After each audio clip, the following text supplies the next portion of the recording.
It's the first day of full attendance for all learners in South Africa. It follows a decision by Cabinet last week to ease lockdown level 1 regulations. So in Gauteng, Education MEC Panyaza Lesufi will be visiting the TM Letlhake Secondary School. In KwaZulu-Natal, the Education MEC says all schools are expected to reopen their classrooms to full capacity. Our reporters are on the ground tracking the story for you. Tshegohaco Moagi is in Gauteng. Karinda Jagmohan joins us this morning from the KwaZulu-Natal leg of the story. Tshegohaco, let's begin with you this morning and talk to us about the particular school where you are at, where the pass rate was 38.36%. That was in 2021 for the National Senior Certificate exam. What does the MEC hope to achieve by visiting the school this morning?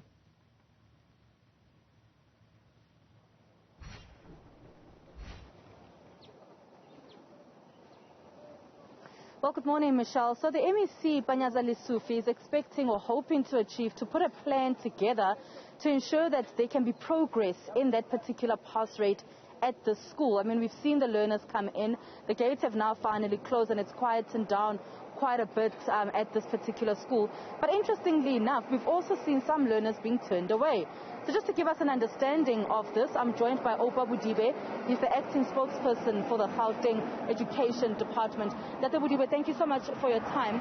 So interestingly enough, we've seen learners come in this morning, but we've also seen learners being turned away at this particular school. I mean, there's a bus just driving behind you full of learners from the secondary school. What is the reasoning behind this? Well, we do expect some of these teething problems. The school is over capacity. It's the only secondary school around with 1,500 learners. And before they had to have big classes. Now with we are trying to get more mobile classrooms here, and we're also trying to build additional classrooms so that the school itself can be relieved of the pressure. And there's also a secondary school in the pipeline. So we will work with the school management to see how we can work through the transition. So which grades then do you know that are actually in the premises at the moment that we're teaching and learning will start? So it's all grades. They've just sent home partially all the grade 11 that are not living close by. So, Opa, we do know that the MEC rather, is expected to be here this morning. What can we expect from him? We know that the pass rate for 2021 was not good for the school. So what can we expect to hear from him today? So first, he's going to meet with the school management teams to get to the bottom of why the school has been underperforming 2 years in a row. And he will meet with the parents in the late afternoon, particularly to work around a plan for the improvement of the matric pass rate. And obviously there will be a formal process where a team from head office will come and do an evaluation. It will submit a report. The school management team will again be called into account. And from there, an improvement plan will be put in place. And the MEC wants to put this on his side for the whole year. So I just want to recap, just go back to that issue of the learners that are being turned away. You said that grade 11 learners are being turned away, but this is going to be quite crucial in that these are the grade 12s for next year, and it will be crucial for them to be in the classroom. I agree with you, because one of the reasons there's underperformance is that grade 11s have not been coming to school full time, and then when they grade 12, they come there with learning losses. They have to adjust to a full-time timetable, and that's why we emphasize that everybody needs to come to school.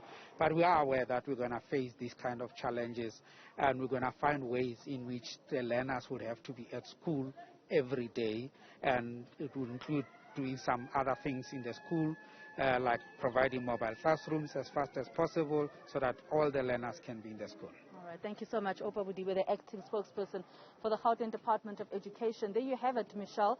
Some learners being turned away at the school when it's supposed to be full attendance for all pupils in Gauteng and within the country, really. But we hear that this school is overly capacitated and they are still needing to get mobile classrooms for the school. So we'll be keeping an update on what takes place here.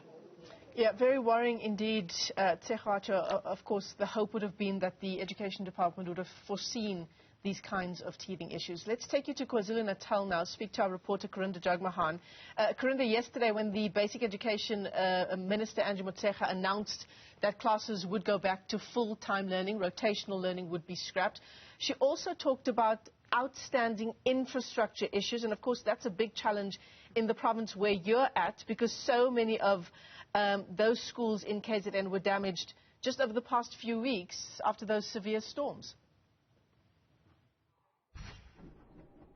Yes, Michelle, 186 schools were damaged just last month during about a week or two of severe storms, bouts of storms that hit especially the northern and inland parts of KwaZulu-Natal. Those schools that do not have the proper infrastructure to withstand these weather elements were impacted, and of this number, just over 90 of these schools needed mobile classrooms. This was one of the biggest issues. At this point, though, the KwaZulu-Natal Education MEC says it is all systems go for schools to open across the province to full capacity.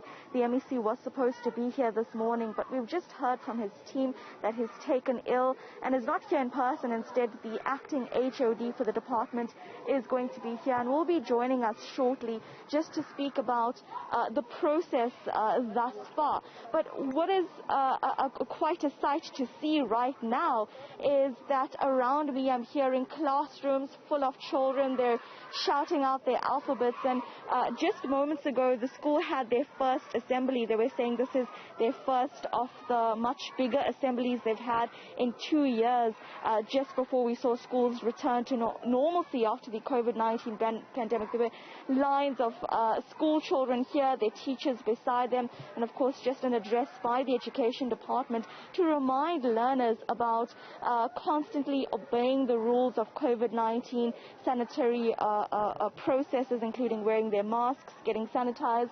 As they walked into the school, the process of ensuring that their masks were on and sanitizing their hands were still underway. And while there's no social distancing that will be occurring in schools anymore with this new return to normal, we are seeing teachers on the ground just keep reminding their learners to keep their masks on.